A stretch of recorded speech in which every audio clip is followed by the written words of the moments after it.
어서 오세요. 안녕하세요. 안녕하십니까. 네, 안녕하십니까. 오늘은 종목 빨리 들어가 볼게요. 제가 궁금했던 종목이고 네. 지금 저도 이거 사고 싶다라는 생각이 드는 종목입니다. 에코프로. 3분기도 역대 최고 실적이 전망된다. 저희가 어제 에코프로 BM 이야기하면서 피크아웃이 오려면 좀 시간이 필요할 것 같다라는 이야기를 해드렸었던 바 있는데 오늘 왜 이렇게까지 오르는 건지 두 분의 의견 OX로 정리해 보겠습니다. 5로 일치가 됐는데 오늘 뭐 약간 쇼커버링 들어온다는 이야기도 있고 사실 16%나 장중에 급등할 만한 새로운 뉴스가 나오진 않았거든요. 오늘의 상승 어떻게 보셨어요? 새로운 뉴스가 나오진 않았는데 네. 이제 조금 관심을 가지지 않나. 왜 그러냐면 사실은 에코프로 같은 경우에는 네. 뭐 매출의 대부분이 에코프로 BM의 지분 가치에서 나오기는 해요. 그래서 에코프로 BM이 너무 가다 보니까 에코프로가 이제 조금 안 가다가 따라 붙는 것도 있고 사실은 이제 그 안에서도 사실은 자회사가 굉장히 많거든요. 뭐 이제 그 중에서 눈에 조금 띄는 자회사들을 꼽으라고 하면 에코프로 머티리얼즈가 있고요. 그다음에 에코프로 CNG가 있는데 저는 이 두 회사의 성장성에 조금 주목을 해보는 것도 좋을 것 같아요. 왜 그러냐면 에코프로 CNG 같은 경우에는 폐 배터리 재활용 사업을 하는데 여기서 이제 전구체도 빼고 뭐도 빼고 하는데 저는 양극재가 조금 수요가 많이 쏠려 있기는 하지만 사실은 양극재에 너무 쏠려 있다 보니까 좀 이렇게 가격에 대한 부담감들도 있잖아요. 에코프로 BM도 그렇고 그다음에 뭐 LNF도 그렇고 너무 많이 올라가다 보면은 사실은 이거 말고 조금 다른 거 살 게 없을까라고 고민을 하실 텐데 저는 전구체 쪽도 한번 보시는 게 좋을 것 같아요. 왜 그러냐면 양극재에서 거의 70% 비중을 차지하는 게 원가 비중의 70% 정도를 차지하는 게 전구체라고 보시면 되는데 에코프로 머티리얼즈 같은 경우에는 이 전구체 사업을 하는 데거든요. 그래서 뭐 최근에 뭐 다른 회사들 같은 경우에도 뭐 전구체 쪽에 투자를 굉장히 많이 하고 있어요. 그래서 앞으로는 성장성은 여기에서 저는 나온다라고 봐서 에코프로를 뭐 저는 지금부터도 꾸준히 보셔도 저는 좋지 않겠나 생각하고 있습니다. 알겠습니다. 에코프로에 대해서 꾸준히 보자라고 했고요. 에코프로 BM이 오늘은 그와 다르게 하락하고 있어요. 요거 사볼까요? 에코프로 BM도 좋긴 한데 네. 지금은 이제 에코프로가 맞는 것 같아요. 왜요? 수급적으로 일단은 좀 완성이 되어가는 모습들, 최근에 거래량 터지면서 굉장히 수급이 우호적으로 돌아섰습니다. 특히나 투신, 사모펀드 제가 좋아하는 외국인 조합으로 해서 삼끌이 매수가 계속 이어지고 있어요. 오늘 같은 날에도 일단은 수급이 완벽하게 뒷받침을 좀 해주는 모습들, 외국인들 보면 오늘 2시 반 기준으로 32만 주 가까이 샀어요. 엄청나게 많이 사고 있죠. 점점 더 수급의 강도가 세지고 있고 내용적인 측면에서는 지금 앞에서 다 말씀을 해주셨기 때문에 저는 뭐 기술적인 측면에서 말씀을 좀 드리면은 일봉상으로 막혔었던 4월 달에 121선 지점 10만 원 부근이었어요. 완벽하게 돌파하는 모습들 나왔습니다. 저는 단기간에 글쎄요, 시장과 관계없이 수급으로 좀 민다라고 했을 때 지금 15만 원도 보이거든요. 지금 자리에서도 에코프로의 매력도가 좀 빛나는 것 같습니다. 네, 알겠습니다. 에코프로에 대해서 이야기해 주셨고요. 두 번째는 멀리 봐야 예쁘다는 CJENM을 보겠습니다. 도대체 어디까지 멀리 봐야 되는 건지, 정말 예뻐질 수는 있는 건지, CJENM에 대해서 두 분의 의견은요? X가 나왔습니다. 먼저 이 종목에 대해서 사용관 차장은 어떻게 바라보고 있는지 오늘도 뭐 외국인 기관 같이 매도하고 있고 거의 대부분 뭐 인고의 시간이라는 그런 내용의 리포트가 있던데요. 맞아요. 글쎄요, 일단은 뭐 내용적인 측면에서 최근에 미디어주들 굉장히 반짝했어요. 맞아요. 그런 흐름과는 좀 별개로 움직이고 있는 종목들이다 보니까 일단 밸류 부각이 안 되고 있는 것 같아요.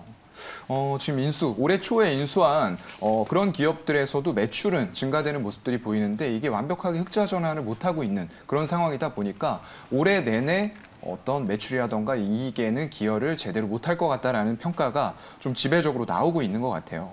그래서 기다리자라고 하는데 도대체 얼마나 기다려야 되는지 사실 좀 잘 알 수 없는 구간이라 이거 기술적으로 보니까 일단 여기에서 수급이 빠지면서 바닥 지지를 못한다라고 했을 때는 8만 원 지금 초반대 또 사실 보이기는 해요. 그렇다 보니까 수급적인 면에서 좀 잘 체크를 해야 될 것 같고요. 이걸 기다리기보다는 지금 시장에 종목 많습니다. 성장성 부각되면서 고PER을 봤던 종목들 다시 부각이 되고 있는 그런 타이밍이기 때문에 굳이 지금 자리에서는 안 사도 될 것 같다라고 말씀을 드리고 싶네요. 네, 그래서 CJENM에 대해서는 두 분 모두 X라는 의견을 줬고요. 마지막으로 클리오 보겠습니다. 저희가 최근에 화장품 이야기하면서 LG생활건강, 아모레퍼시픽을 좀 비교해 본 바 있는데 클리오는 좀 오랜만이에요. 마스크버자 2분기 호실적을 기록을 했습니다. 과연 마스크 벗어서인지 진짜 3분기, 4분기도 나아질 수 있을까요? 두 분의 의견은요? 네, 여기도 오로 일치가 되었습니다. 클리오의 2분기 영업이익이 42%나 늘어났다고 하는데 주가를 보면은 정말 바닥에서 거의 옆으로 행보만 하고 있는 상태거든요. 지금부터는 조금 더 기다려볼 때가 됐습니까?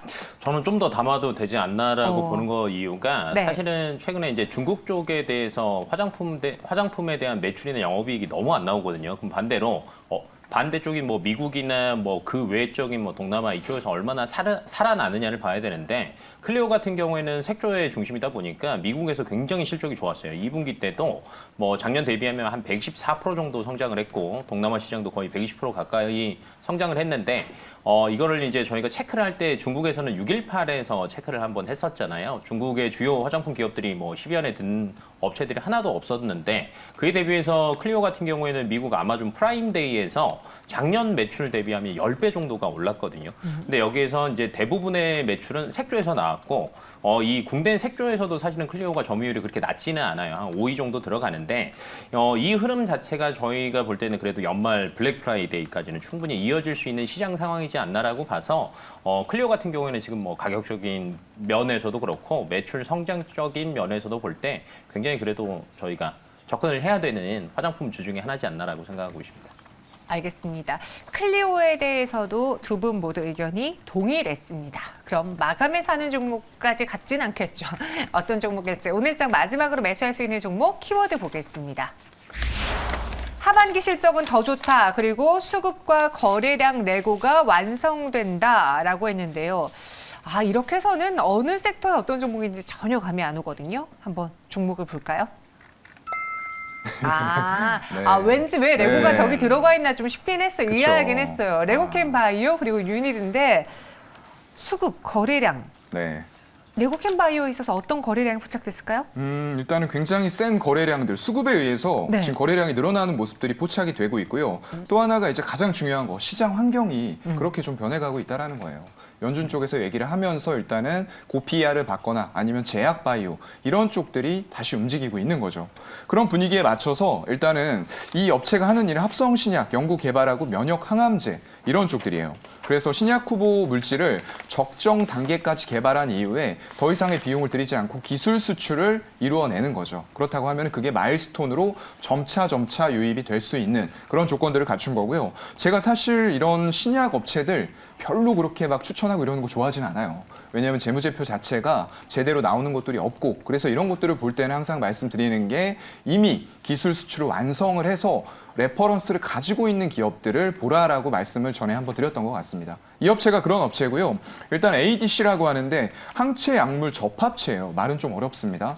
이쪽을 9건 그리고 합성 신약도 3건 이미 기술 이전한 레퍼런스를 보유를 하고 있죠. 그래서 지금 나오고 있는 물질들에 대해서도 원천 기술 판매를 통해서 수익을 창출할 수 있다라는 가능성들을 좀 높게 볼 수 있는 시기가 된 것 같고요.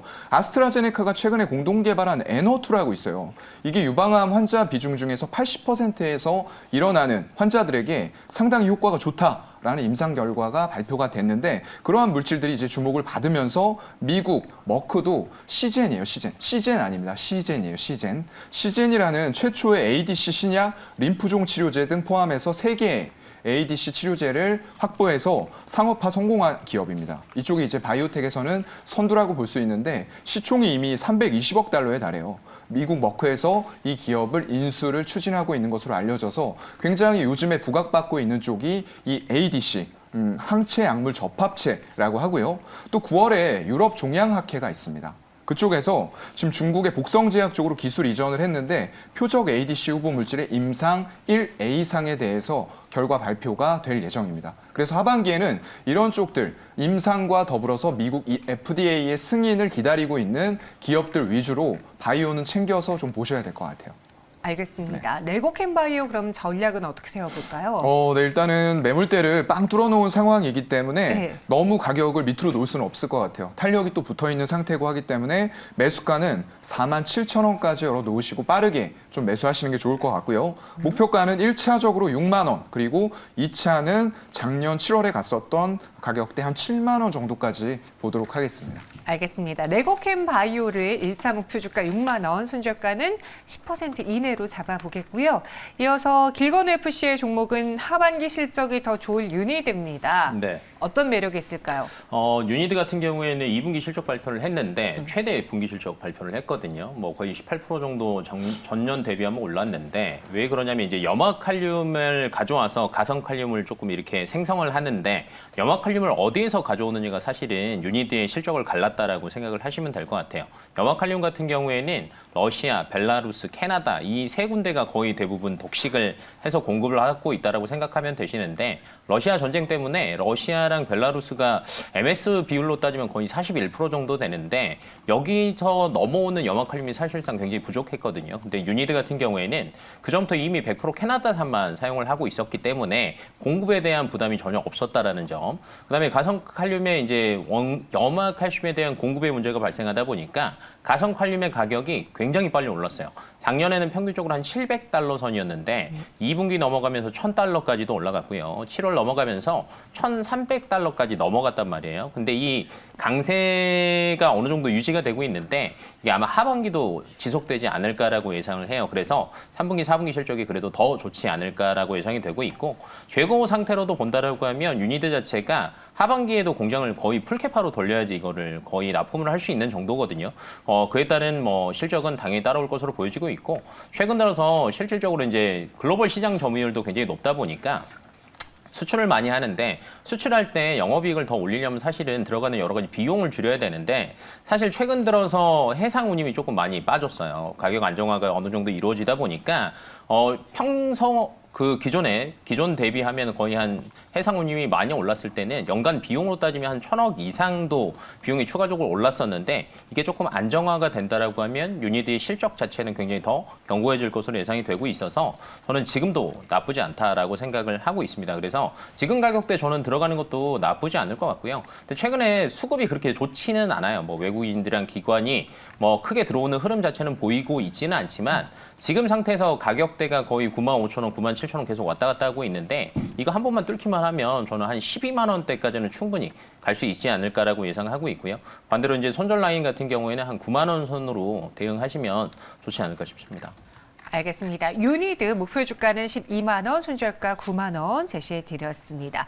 아직도 양시장에 좀 빨간불이 들어와 있는데 이걸 뭐 1%대 강한 상승까지는 만들어내지 못하고 있습니다. 오늘 외국인 기관의 수급도 체크를 해보죠. 먼저 기관부터 볼까요? 네, 기관 오늘 외국인하고 기관이 양시장에서 동시 순매수하고 있어요. 굉장히 네. 좋은 흐름들이 여전히 이번 주에도 이어졌다라는 것들 굉장히 중요한 지표가 될 것 같고요.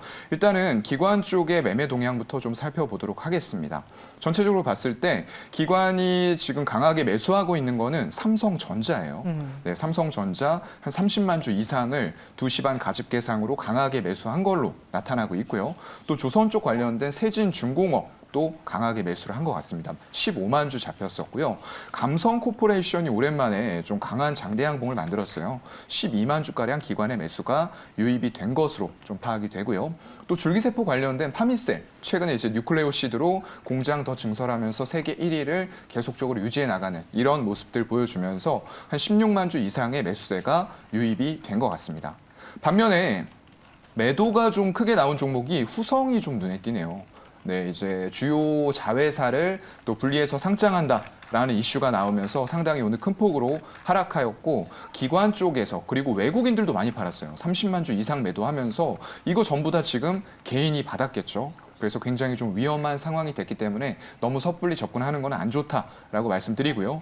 대한항공도 기관 쪽에서 많이 매도했네요. 20만 주 이상 매도한 것으로 보이고요. 그 밑으로는 페노션 그리고 강원랜드 이런 쪽들. 대한항공하고 강원랜드는 어찌 보면은 좀 리오프닝 관련된 종목이라고 볼 수가 있을 텐데 이런 쪽들에 대해서도 일단은 매도가 나오고 있다. 라는 부분들이고요. 그 밑으로는 주성 엔지니어링도 한 9만 주 가까이 매도가 나온 것 같고요. LG 디스플레이까지 5만 주 이상의 매도가 기관 쪽에서 나왔습니다. 네, 기관 쪽에 매수 매도 받고 외국인도 오늘은 양시장에서 좀 매수 포지션으로 있어요. 선물에서도 매수 계약이 보여지고요.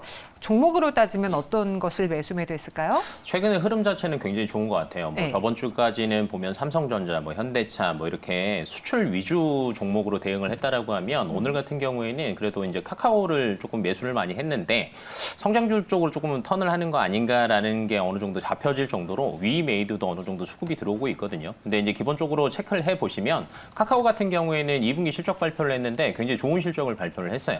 분기 실적으로 할 때 최대 실적으로 발표를 했기 때문에 성장주라고 해서 이제 무조건 들어온다라기보다는 어느 정도 실적이 뒷받침되는 종목 위주로 그래도 이렇게 들어온다라고 생각을 한번 해보시는 게 좋을 것 같고, 그다음에 이제 눈에 띄는 것 중에 하나가 OCI도 어느 정도 수급이 어느 정도 잡혔었는데 미국에 대한 법안이 어느 정도 확정이 될 거라는 기대감도 여전히 남아 있는 것으로 보여지고 있고, 다만 이제 저희가 체크해야 될 것은 하반기 때 이제 OCI 같은 경우에는 중국에서 폴리실리콘 물량이 좀 어느 정도 쏟아져 나올 것으로 예상이 되거든요.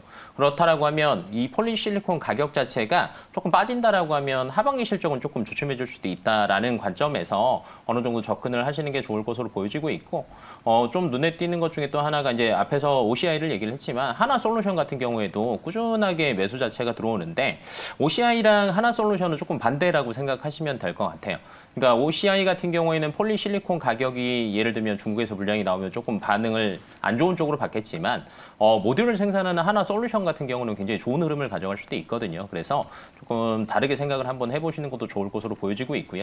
순매도 쪽에서 조금 잡히는 거는 포스코 홀딩스가 사실은 눈에 조금 띄어요. 포스코 홀딩스 같은 경우에는 2분기 실적 발표를 했는데 굉장히 좋은 실적을 발표를 했거든요. 근데 다만 뭐 피크아웃에 대한 고민거리는 여전히 남아있는 것으로 보여집니다. 뭐 2분기 때까지는 나쁘지는 않았지만 하반기 때 철강 수요에 대한 게 조금 변수가 되지 않을까라고 예상이 되는데 전반적으로 보면 경기 침체에 대한 신호가 조금 더 강하다라는 게 그래도 남아있기 때문에 수요가 또 회복되는데 시간이 걸릴 거다라는 게 조금 지배적인 것으로 보여지고 있고, 근데 다만 중국 쪽에서 뭐 인프라 투자에 관련된 이슈가 조금 있다라고 하면 조금 따라 움직일 수도 있다라는 것도 생각 한번 해보시는 게 좋을 것으로 보여지고 있고, 뭐 그 외적인 거는 뭐 나머지는 거의 비슷하게 움직이는 것 같아요. 뭐 카카오 게임즈나 최근 들어서 게임주들이 위메이드 같은 경우에는 또 매수를 하고요. 카카오 게임즈 같은 경우는 조금 매도를 하고 있는데 이거는 아직까지 뭐 게임주에 대한 정확한 방향성을 요것만 가지고 결정을 할 수 있는 거는 아닐 수도 있다라는 관점으로 생각을 하시는 게 좋을 것 같습니다. 알겠습니다. 마지막으로 동시효과 구간 분위기 살펴보고 정리를 하죠. 코스피는 2,492.01포인트까지 올라왔습니다. 이번 주에 2,450, 60, 70 계속 올라가고 있는 모양새고요. 코스닥은 831.56포인트까지 상승하면서 전거래일 대비 0.78% 상승하고 있습니다. 오늘 시장에서는 제약바이오주들이 가장 좀 크게 움직이고 있고요. 마감 동시효과 함께 하셨습니다.